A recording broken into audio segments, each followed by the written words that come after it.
A um grande administrador, um leigo principiante igual a mim só tem uma forma de se dirigir: escrita fiscal, histórico, débito, crédito, saldo. Romildo Bolzan Júnior. O seu saldo foi positivo, acima do esperado. Muito obrigado. Presidente Romildo Bolzan, não pertenço à espécie animal que costuma virar o coxo depois de se alimentar. Eu quero aqui, publicamente, agora que o senhor deixa a presidência do Grêmio, lhe agradecer por tudo de bom que fez pelo tricolor. Cometeu erros? Claro que sim. Mas quem não os comete, que joga a primeira pedra. Se for olhar questões isoladas, os seus críticos eternos terão razões de falar um monte. Cá entre nós, o senhor sabe, eles falam muito. Mas o conjunto da obra, para quem não tem memória seletiva e é gremista, sabe que até 2015 nós estávamos numa fila humilhante atrás de um título fora das fronteiras da província de São Pedro. Tínhamos dívidas absurdas, estávamos diante de um contrato suicida na construção de uma nova arena assinado por Odoni. Contrato esse que nós não poderíamos cumprir porque estava acima da capacidade de arrecadação do clube. O Grêmio corria o risco de quebrar, de não conseguir pagar, de ter uma dívida astronômica e ainda ficar sem estádio. Mas o senhor chegou já afirmando que a sua missão não era ganhar títulos, mas pagar títulos, organizar as contas, e o fez com maestria. Deus o abençoou, que inesperadas conquistas dentro das quatro linhas deram um brilho maior à sua gestão. Então tem alguns que o colocam como um dos piores presidentes da história. Eu não vou entrar em briga de opiniões, porque opinião é igual a nádegas, né? Cada um tem a sua. Vou apenas colocar números. Um homem que de 2016 para cá deu ao Grêmio uma Copa do Brasil, uma Libertadores, uma Recopa e 5 gauchões. Se ele é um dos piores da história, eu espero sinceramente que esse nível de muito ruim permaneça, pois o Grêmio há muitos anos não era tão grande como foi na sua gestão. Então, senhor Romildo Bolzan Júnior, sempre o defendi sem ter procuração para, nós não nos conhecemos pessoalmente e dificilmente iremos nos conhecer, embora tenhamos amigos em comum. Mas eu quero dizer ao senhor, saia com a certeza do dever cumprido. E o verdadeiro gremista agradece de coração o tudo que o senhor fez pelo nosso tricolor. Pontapé inicial para uma nova administração no Grêmio Futebol Porto-Alegrense. Que Deus ilumine os caminhos e as decisões do novo presidente. E no pós-eleição no Humaitá, Grêmio vai para a guerra de guerra. Esperemos que Guerra esteja preparado para vencer a guerra. Prezado presidente Guerra, seja bem-vindo, mas tenho que ser sincero. Eu odoriquei. Eu não votei no senhor. Mas, por favor, não leve isso como demérito ou que eu não tenha acreditado de ser o senhor uma boa opção para o tricolor. É que eu me vi entre duas. E nos dois lados eu enxergava gremistas, aparentemente bem-intencionados, honestos, competentes e com o forte desejo de levar o Grêmio novamente ao patamar que o Grêmio pertence. Também nos dois lados eu via virtudes e pontos fracos. Analisei. Mas não analisei sozinho. Participei de alguns grupos e pegava opiniões. E na soma dessas opiniões, a gangorra pendeu um pouco para o lado do seu adversário. Eu fui e votei no Odorico. Espero de coração que no final do seu mandato o senhor me prove que eu poderia ter lhe dado esse voto de confiança, que não iria me arrepender. O senhor chegou, e hoje, para mim, como eu faço em todas as eleições, não é o candidato que eu não escolhi, não. O senhor é o candidato eleito em eleições limpas, sem fraudes, dentro das regras. E nesse caso, só nesse caso, eu reconheço o vencedor como presidente de todos os gremistas e dou um tempo para que o senhor trabalhe e mostre a que veio. A partir daí, irei apoiar ou irei ficar quieto no meu canto ou partirei para uma oposição. Mas eu quero lhe dizer, o senhor começou bem. A permanência de Renato foi uma jogada de mestre. Então, parabéns por ter contratado o eterno ídolo da estátua. Deixe-o trabalhar, mas aquela liberdade vigiada, porque nós sabemos, o grande Renato é um técnico muito competente, sabe formar elenco, é um gestor de vestiário como poucos, mas ele dá umas escorregadas, umas viajadas na maionese. Então é sempre bom deixar a rédea solta, mas nunca largar as rédeas, porque de vez em quando uma puxadinha, uma freadinha pode abrir os olhos, recolocar o elenco no caminho certo e mostrar ao treinador que ele é o grande ídolo.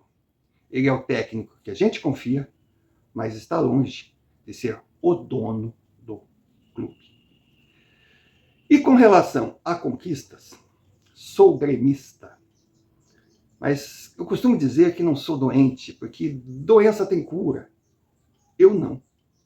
Sou gremista desde os primeiros passos. Sou gremista, filho de gremista. Para ter uma ideia, daqueles retratinhos de aninho, que antigamente, não sei se hoje ainda tem, mas a gente mandava por convite, né, do primeiro ano da criança com um versinho, uma fotinho. No meu versinho era: sou gremista de verdade, campeão sempre vou ficar. Ofereço o meu retrato a quem vier me abraçar. Fora isso, se eu sou doente, meu pai era maluco. Ele chegou a apostar a casa dele num Grenal, na época que o Internacional tinha o rolo compressor. Naquele período, durante, não sei, 3 ou 4 anos, o Inter perdeu um único Grenal. Quis Deus que fosse aquele que ele apostou. Mas eu lhe dei esse pequeno resumo a meu respeito, que eu sei que não lhe interessa em nada, é apenas mais uma história de tantos torcedores apaixonados, para que o senhor entenda que, lógico, eu tenho a esperança, tenho o sonho de ver o Grêmio campeão. Claro que sim. Mas também eu tenho os pés no chão. Eu tenho consciência que estamos vindo de um rebaixamento, é um recomeço, é uma reconstrução. Reconstruir leva tempo, não tem uma varinha mágica, não é sair gastando fortunas, porque se gastar fosse certeza de montar um time vencedor, aquele Flamengo de Sávio Edmundo Romário, futebol é um esporte coletivo, depende de uma série de fatores, e o principal deles é o fator tempo. Então eu peço ao senhor que, por favor, não dê uma barcelada.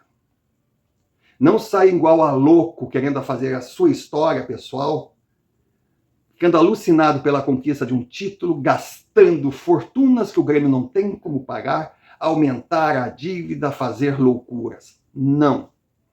Tudo a seu tempo. E 2023 é o tempo do reconstruir. Vamos com calma.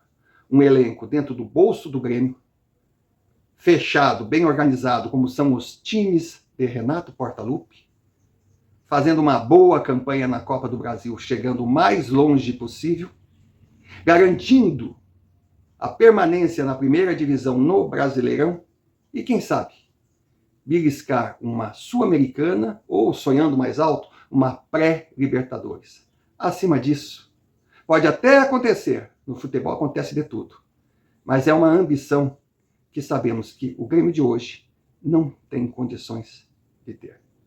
Então, boa sorte. Vamos para a guerra. Presidente Guerra. Presidente Barcelos Internacional. E Barcelos. O dia que Barcelos não Barcelar, deixará de ser Barcelos. Dê um cartão de crédito sem limites para Barcelo e ele compra o planeta Terra. Como irá pagar a dívida? Pagar? Bom, isso ele pensa quando o título vencer.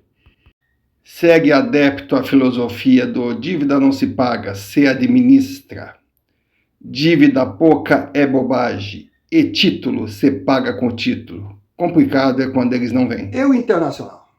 O Internacional de Barcelos segue sendo o Colorado de Barcelos. É impressionante. O marketing, a cobertura da mídia, a maximização de tudo o que acontece no Beira-Rio é algo estrondoso. Se alguém se basear pela mídia gaúcha, ler e ouvir o que eles falam sobre os planos do Internacional para 2023, já faz o seguinte, ó, todo mundo de férias, não precisa ter campeonato, não precisa ter Copa, porque o Inter vai ganhar tudo.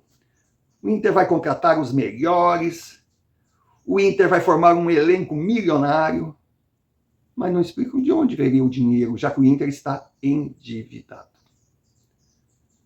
Todo dia que se abre um jornal, nova contratação colorada.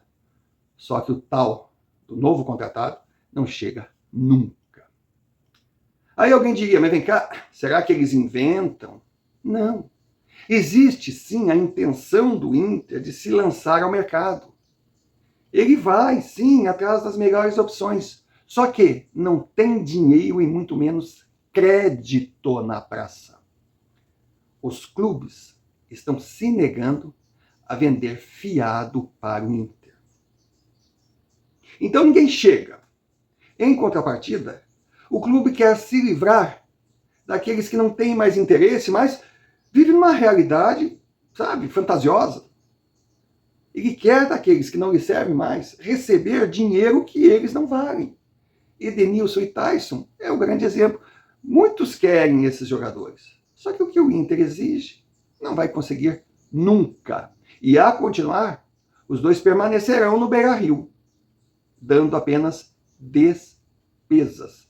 Porque, embora Barcelos negue, embora Barcelos lance números de folha salarial aquém da realidade, para manter jogadores desse nível custa caro. E sem contar que segue o risco de jogadores saírem. Claro. Depois da campanha no segundo turno do Brasileirão, muitos atletas colorados chamaram a atenção de clubes que estão com dinheiro. Então, nomes que hoje são dados como certo de permanecerem, pode ser que amanhã ou depois saiam. Porque o Inter tem boa intenção, mas não tem caixa para segurar esses atletas.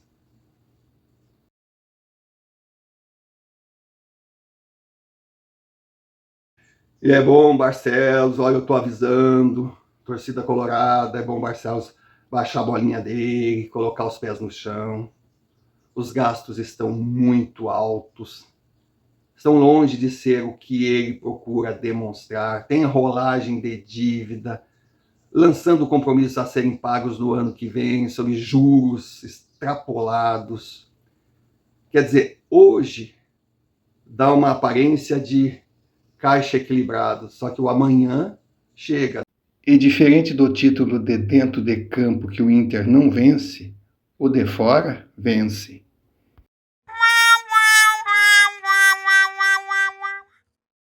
Não tenho bola de cristal, mas como será o 2023 Colorado? Copa terminará, jogadores voltarão de férias e a torcida já irá comemorar por antecedência. Agora vai! Campeão de tudo, maior em tudo, favorito a tudo. Só que nada, nada, nada, nada, e no final, nada. Pocotó, pocotó, pocotó, pocotó.